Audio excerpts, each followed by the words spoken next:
Baik, assalamualaikum warahmatullahi wabarakatuh. Perkenalkan, nama saya Zahra Mutia Rahman. Di sini saya merupakan perwakilan dari kelompok 13 yang ingin mempresentasikan materi kita tentang peran dan pemanfaatan TIK dalam pendidikan di mata kuliah dasar-dasar dalam pendidikan.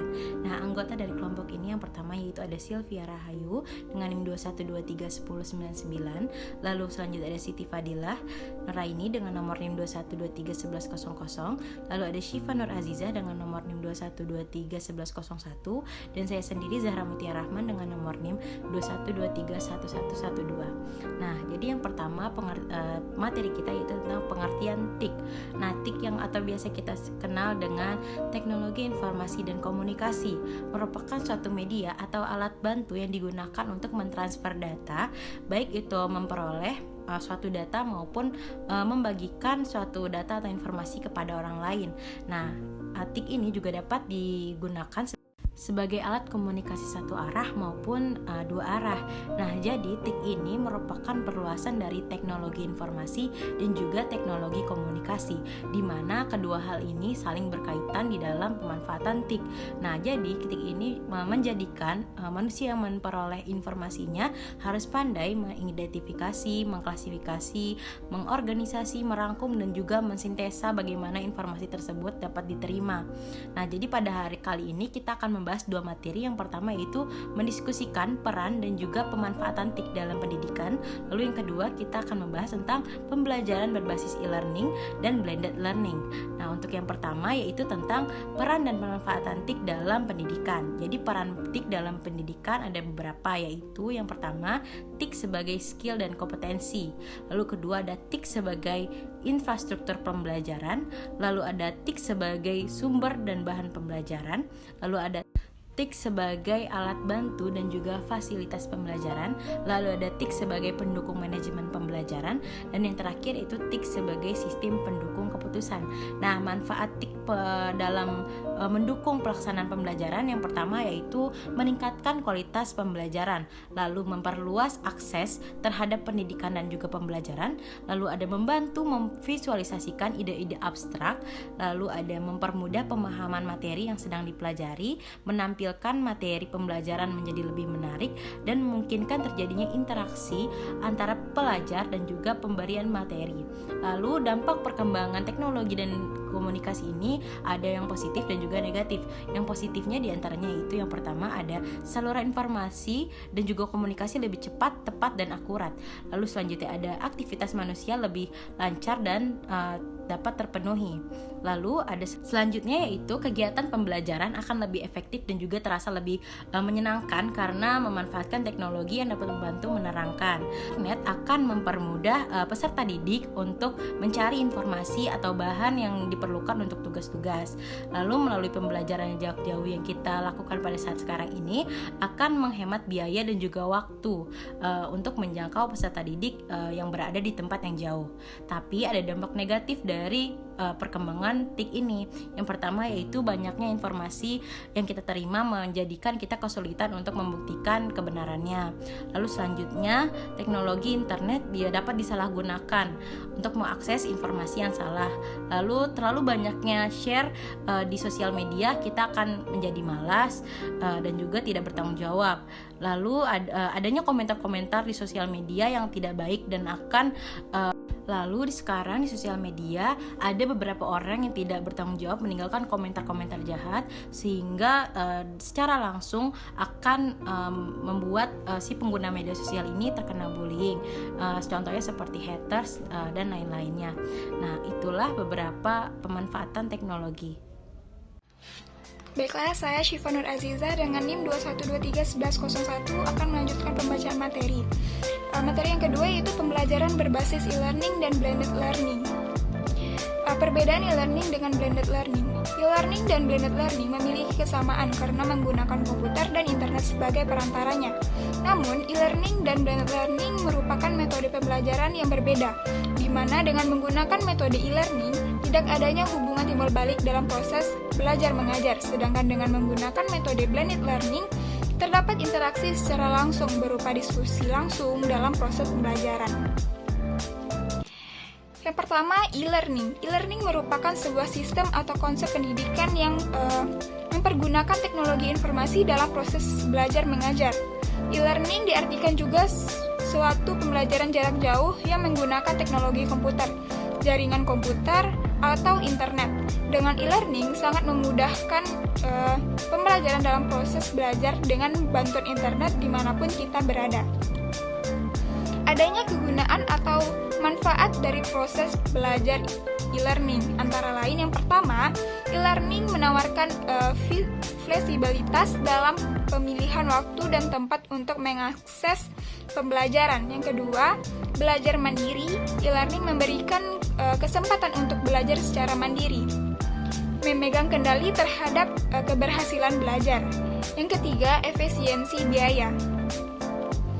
E-learning menawarkan efisiensi biaya dalam hal ini administrasi penyelenggara, efisiensi penyedia sarana dan fasilitas fisik dalam belajar, dan efisiensi biaya untuk pembelajaran, merupakan biaya transportasi dan modasi. Adapun pendapat lain untuk manfaat e-learning. Yang pertama, pemakaian e-learning sebagai penunjang jalannya proses belajar dapat meningkatkan daya serap mahasiswa terhadap materi yang diajarkan. Yang kedua, meningkatkan partisipasi aktif dari mahasiswa. Yang ketiga, meningkatkan kemampuan belajar mandiri dari mahasiswa. Yang keempat, meningkatkan kemampuan kualitas materi pendidikan pelatihan. Dan yang kelima, meningkatkan kemampuan menampilkan informasi dengan perangkat teknologi informasi, yang mana dengan perangkat biasa dapat mengalami kesulitan. Kelebihan dari e-learning, bisa dengan mudah diserap, maksudnya menggunakan fasilitas multimedia dalam bentuk gambar, teks, animasi, suara, video, dan lainnya. Jauh lebih efektif dalam biaya. Maksudnya tidak membutuhkan infrastruktur, tidak membutuhkan minimal audiens, terdapat di mana saja, terdapat kapan saja, mudah untuk diperbanyak, dapat lebih praktis. Artinya tidak banyak formalitas kelas, langsung pada pembahasan materi pembelajaran yang diperlukan. Yang ketiga, tersedia dalam bentuk dalam 24 jam 7 hari atau per minggu. Maksudnya pengasuhan materi bergantung dari semangat dan daya serap siswa. Dapat dimonitor, dapat diuji dengan suatu tes. Kekurangan e-learning. Yang pertama, kurangnya interaksi dalam pengajar dan pelajar.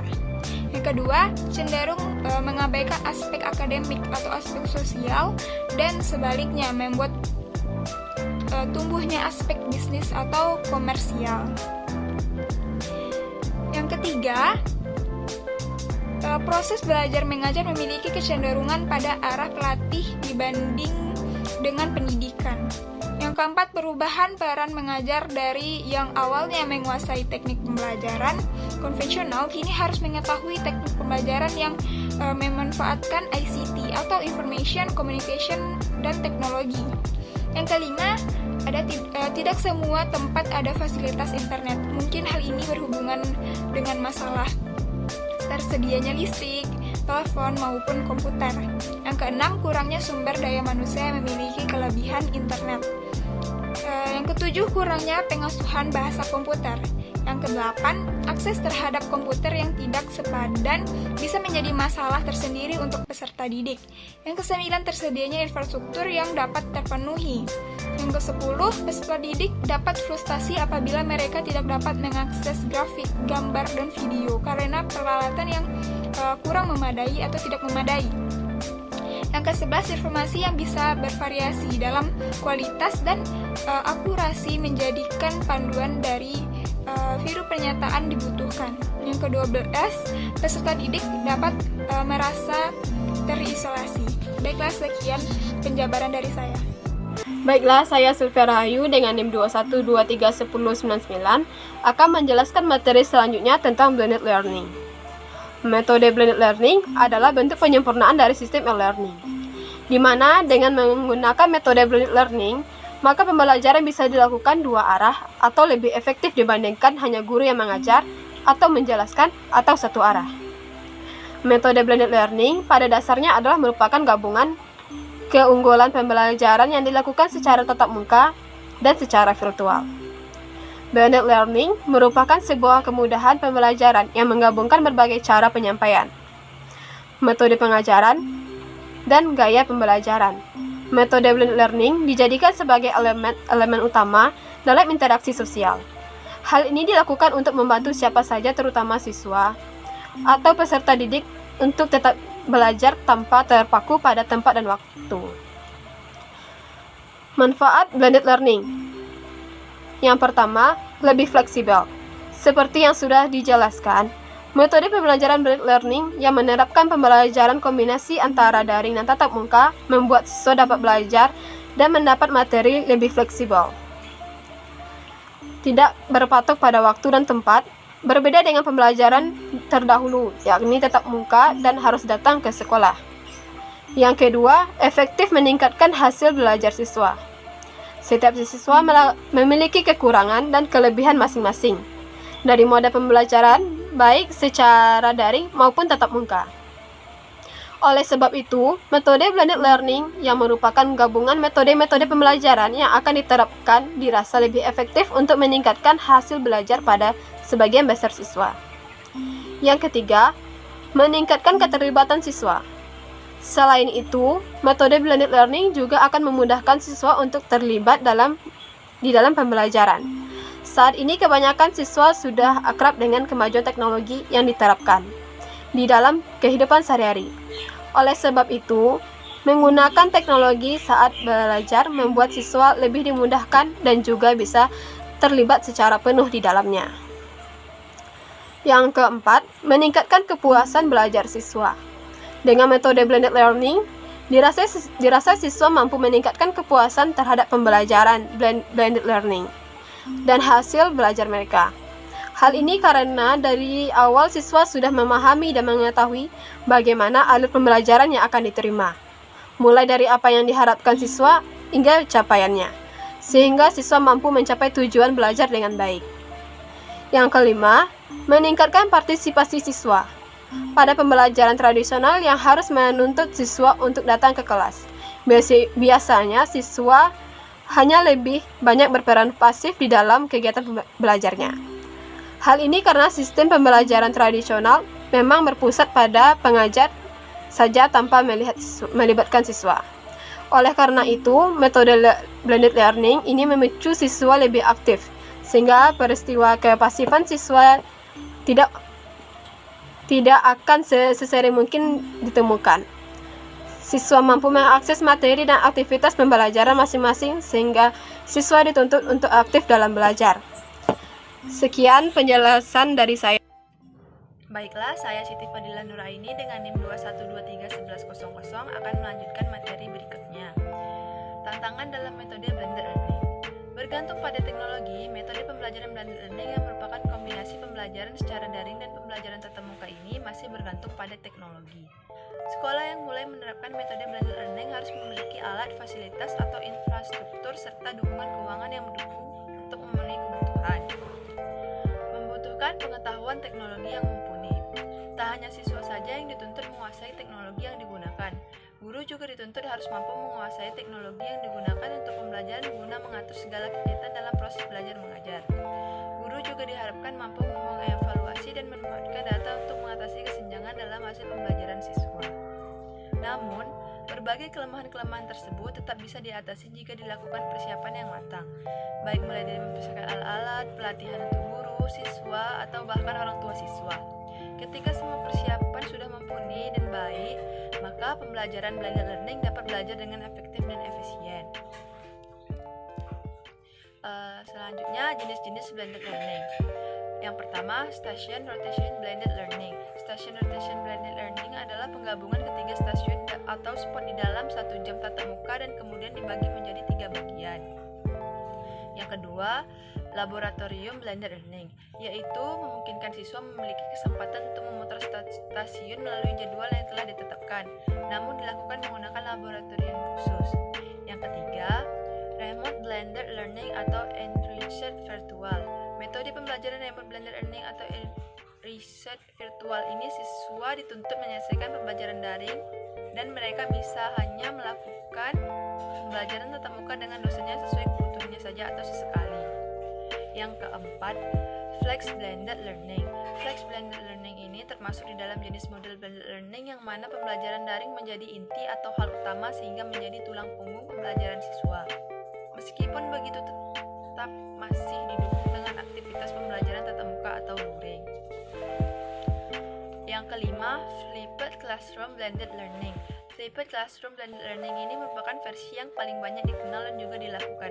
Flipped Classroom ini dimulai dengan pembelajaran siswa yang dilakukan secara daring, baik di luar kelas atau di rumah dengan materi yang sudah disediakan sebelumnya. Yang keenam, Project Based Blended Learning. Metode Project Based Blended Learning ini merupakan model pembelajaran yang mana siswa dapat menggunakan pembelajaran daring atau pembelajaran jarak jauh maupun pembelajaran luring atau tatap muka dan melakukan kolaborasi untuk merancang, mengulang, dan menyelesaikan tugas pembelajaran berbasis proyek. Dengan adanya blended learning, pembelajaran dapat dilakukan di mana saja dan kapan saja menggunakan internet. Pelajar dapat mengakses materi secara luasa dan tentu dapat belajar secara mandiri, karena bahan ajar tersimpan secara online. Antara pengajar dan yang diajar dapat memberikan feedback baik merupakan pernyataan dan saran secara real time, sehingga diskusi serta tanya jawab antara dosen dan mahasiswa tidak hanya berlangsung di jam pelajaran, namun juga dapat berlangsung di luar jam pelajaran. Dosen juga dapat mengontrol pelajaran mahasiswa. Mahasiswa juga dapat menggali materi yang akan disampaikan dan proses pemberian tugas pendukung dan dapat diinformasikan dengan lebih mudah. Tentunya, proses belajar mengajar menjadi lebih efisien dan lebih efektif karena komunikasi dan interaksi antara dosen dan mahasiswa dapat terus terjadi, bukan hanya saat jam pelajaran. Sekian dari materi kami.